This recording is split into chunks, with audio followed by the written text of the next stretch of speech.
Hey guys, hope everybody's doing well today. Today, GW Life TV is going international.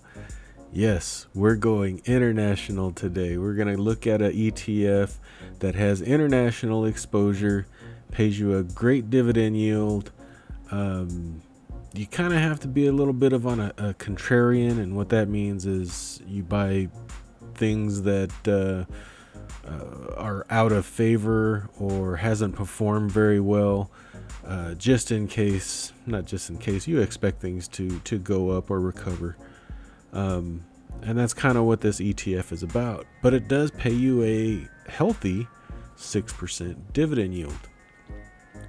So let's check it out and see if that will fit for a portion of your portfolio. Remember what I was talking about the other day about satellite portfolios, where you have a core holding and then you have little different things around it, satellites that help balance out that portfolio and expose you to different things other than your core.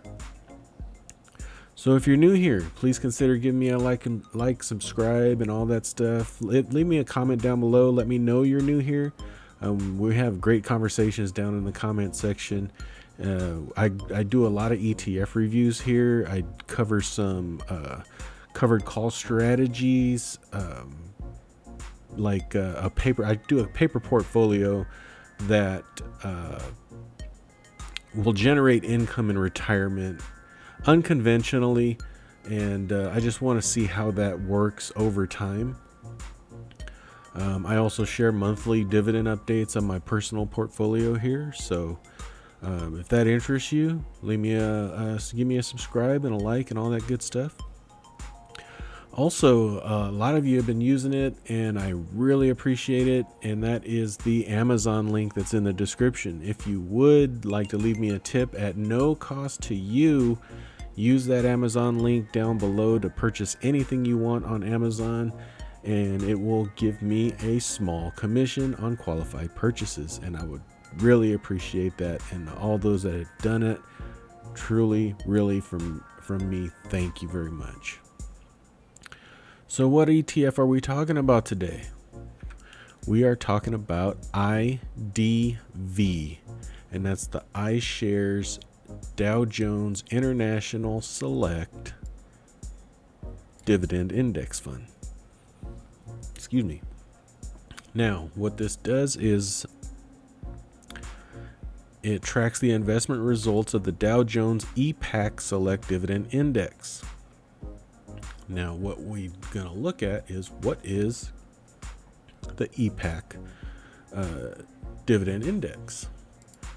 And what this is the index universe is defined as all companies in the EPAC and the Canada indices, excluding REITs. Let's go back to that, because this one had the better explanation. Okay, the underlying index measures the performance of high dividend paying companies in the EPAC, which is Europe, Pacific, Asia, and the Canada region. So we'll go back over here and we'll see how this index is constructed. So companies must pass the following screens. The company must have paid dividends in each of the previous 3 years. And the dividend per share must be greater or equal to the 3-year average dividend per share. So they're not looking for dividend cutters, or they're not looking for dividend suspenders, things of that nature. Dividend suspenders. I thought of the belt. Never mind.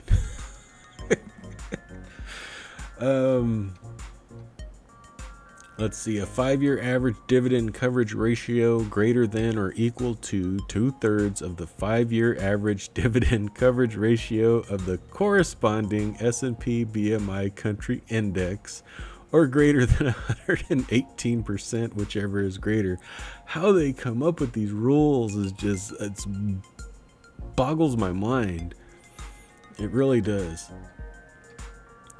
Let's see. I like this one. It says needs to The company must pass the following screen: a non-negative trailing 12-month earning per share. So they can't have earnings per share falling off a cliff to be included in this index. A float adjusted market cap of at least US $1 billion. So it can't be a super small cap or a super small company. And then a minimum 3-month average daily volume traded of US $3 million. So it can't be a low volume traded stock. So that's the how the index is constructed. Now let's just take a look at the index or the ETF holdings. So we'll see it holds 97 holdings. 32% are in the top 10, 67% in other. You have 65% in Europe, 26% in Asia, 7% in North America, that'll be Canada. And you look at the country exposure, you're kind of everywhere. I'll just pause it right here and let you read this. United Kingdom, Spain, Italy, Canada, Australia, Hong Kong, South Korea, Switzerland. I mean, it's all over the place. And the top 10 companies we can go over, and I know some of these. Rio Tinto is a materials sector, kind of a mining stock. They're huge worldwide. That holds 8.55% of the ETF. BATS, or in the US it's called BTI, which is the British American Tobacco Company. Commonwealth Bank of Australia, that holds 3.5. Hang Seng Bank, that sounds maybe in Hong Kong possibly. Swisscom AG, SSE PLC, Total Energy, I believe. I'm not going to even say what I believe because that's probably wrong. Natura Energy, ACS, ENI, SPA, I believe that's another energy play. We look at the sector exposure. You got financials at 28%, utilities at almost 20%, materials at 12.5%, communications at 8.4%, energy at 7.9%, industrials at 6.8%, consumer staples at 5.2%, real estate at 4.18%, healthcare at 1.76%, consumer discretionary at 1.47%, and information technology at 0.3%. So this is almost like a flip-flop of what we would normally see in America, where in America, we have a big allocation to information technology and healthcare and consumer discretionary, and the rest of the world is kind of inverse that. So that's a look at the top 10 holdings and how it's laid out. Let's take a look over here to the key stats. And what I'm looking for here is turnover ratio, and that's only 12%. Not bad. The turnover ratio is just how often the portfolio is turned over, or constituents or stocks are sold off and replaced. It does have 5 managers. That's kind of, well, actually that's not too crazy,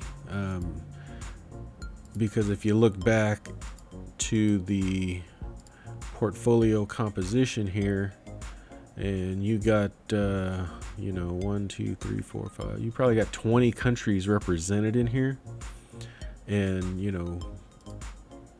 all of those people probably have different areas of expertise as far as parts of the country. So that's probably why they have so many there. It had a expense rate. Let's go over here to the dividends, and I'll look at the expense ratio real quick. Right now it's trading at about just under $26 a share. It has a yield, oh wow, look at that, 6.8% trailing 12 months. Expense ratio of 0.49, which isn't too bad considering it's going worldwide with the holdings. Look at the dividends. It's a little it's a little mixed bag. We look at the dividend growth. It's not too good.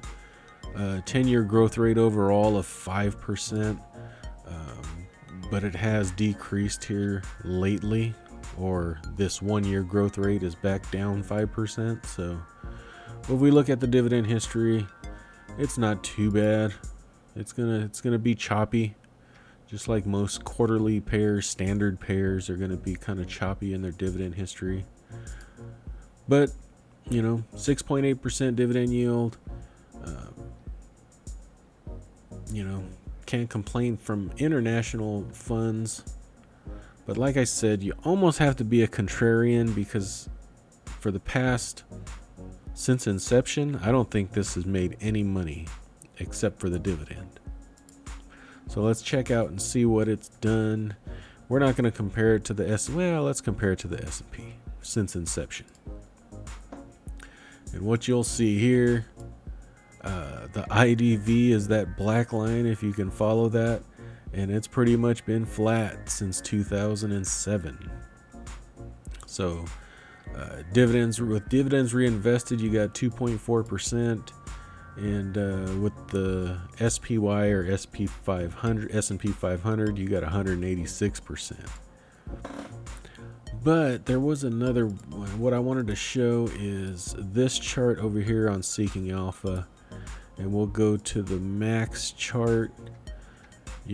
Back in 2008, it took a big dive, and the people that got in there had probably done okay for the most part.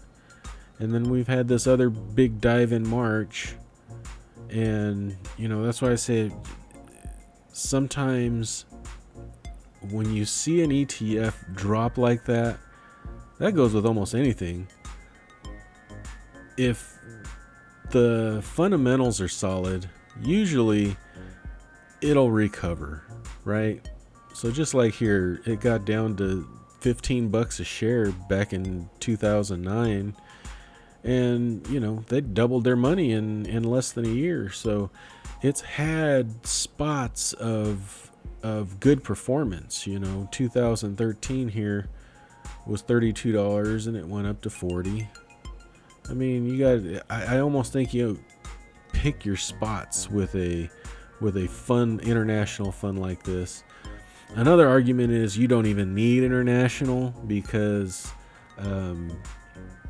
as far as America's concerned, most of our companies are international companies anyway. So why go out and look for, more exposure to companies that aren't in the US, if that makes any sense. But it's just something to look at. If you want international exposure, with this recent dip in March for IDV, this could possibly be a contrarian play while collecting a 6%, 7% dividend yield and waiting for the world economy to turn around and come back. So that's my thought. Am I buying it? Probably not. But just, offering this up for research for you to do. And if this is something that you were looking into, maybe this might fit. So if you enjoyed this, please leave me a comment down below. I was a little shaky in this one. Don't know why. I don't think I had lunch. So leave me a comment down below, and we'll talk to you later. Thanks. Bye-bye. I am not a financial advisor. The information contained in this video is for entertainment and informational purposes only. It is not intended to be investment advice. Please seek a licensed professional for any investment, tax, or legal advice. Thank you.